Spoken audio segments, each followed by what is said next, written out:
Cada vez que el Tribunal Supremo toma una decisión, es frecuente escuchar o leer expresiones como la mayoría conservadora ha decidido tal o que la minoría progresista se ha puesto a cual. Y sin embargo,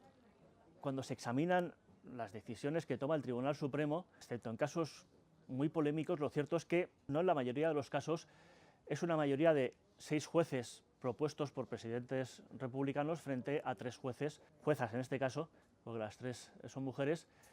propuestas por presidentes demócratas. No, en muchos casos hay unanimidad, en otros hay decisiones que se deciden por 7-2, incluso hay casos en los que las tres magistradas progresistas se unen a 2 o 3 magistrados supuestamente conservadores para dar un fallo.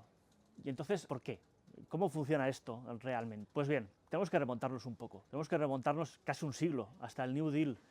porque fue entonces cuando muchos jueces, generalmente de izquierdas, empezaron a tomar decisiones no basadas en la ley o en la Constitución, sino en lo que interpretaban ellos que era la mayoría social en cada momento. Cuando fueron a darle un nombre a esta doctrina, lo llamaron constitucionalismo vivo, es decir, que en lugar de interpretar la Constitución, lo que hacían eran otorgarle nuevos significados que básicamente se basaban en los propios prejuicios que tenían los propios jueces, y era una excusa, para que no vamos a engañar, para tomar las decisiones que ellos querían tomar. Aquello llegó al paroxismo ya en los años 70, con decisiones como, por ejemplo, la que creó una ley del aborto por dictat judicial del Tribunal Supremo, famoso Roe versus Wade, o incluso una decisión que obligó a estudiantes de minorías a que los metiesen en autobuses para repartirlos por institutos y colegios con mayoría blanca, por aquello de que aquello favorecía la integración racial. Decisiones que eran leyes creadas por los jueces, a su propio saber y entender. Fue a partir de los años 70 cuando buena parte de los jueces y de los académicos empezaron a hablar de originalismo, que no es más que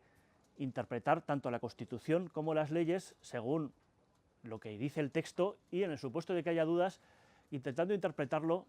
a la luz de lo que se entendía por cada una de esas palabras en el momento en el que la Constitución o esas leyes fueron aprobadas. Y se llamó originalismo no porque fuese una cosa nueva, es como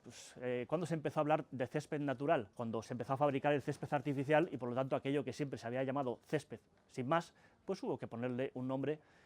específico. Pues lo mismo pasó con el originalismo, realmente era como se habían interpretado la Constitución y las leyes hasta la aparición del activismo judicial, el constitucionalismo vivo. Ahora tiene un nombre y se llama originalismo, pero no es más que lo que había existido siempre. A la luz de esto y conociendo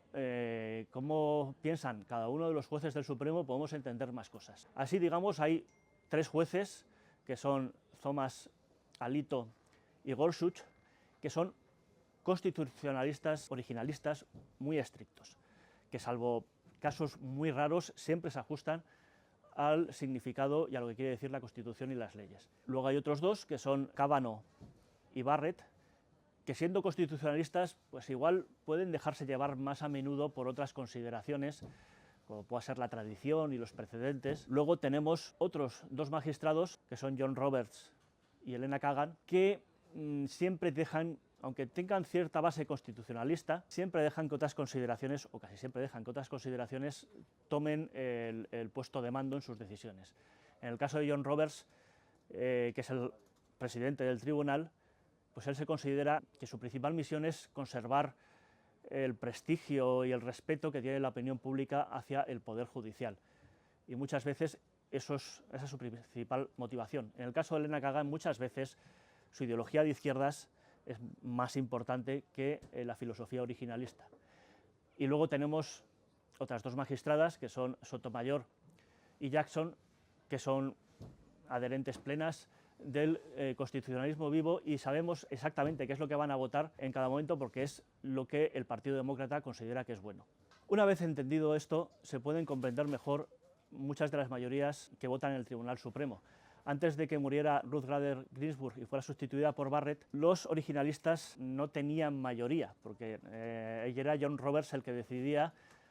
y muchas veces decidía en su contra dependiendo de lo que él consideraba que era adecuado en cada momento. Eso fue lo que pasó, por ejemplo, con la sentencia que legalizó el Obamacare. Sin embargo, una vez que ya hay una mayoría originalista de 5 magistrados, generalmente Roberts se suma a ellos para que la votación sea 6-3 y dé apariencia de tener más peso. Sin embargo, cuando alguno de esos 5 flaquea en algún caso concreto y decide pasarse al bando contrario, lo más frecuente es que Roberts se sume también, y por lo tanto hay una mayoría con las 3 magistradas progresistas, John Roberts y ese juez, dicho al modo Monty Python, disidente. En otras ocasiones, Elena Kagan se suma a la mayoría constitucionalista, en aquellos casos que quizás son un poco menos polémicos o un poco menos ideologizados, y en algunos casos se llega a la decisión por unanimidad. Y así es como es más práctico y más útil y es más fácil predecir qué va a decir el Tribunal Supremo antes de que lo diga, que hablar de mayoría conservadora o de minoría progresista. Ese modo de ver las cosas simplemente no es útil y no sirve.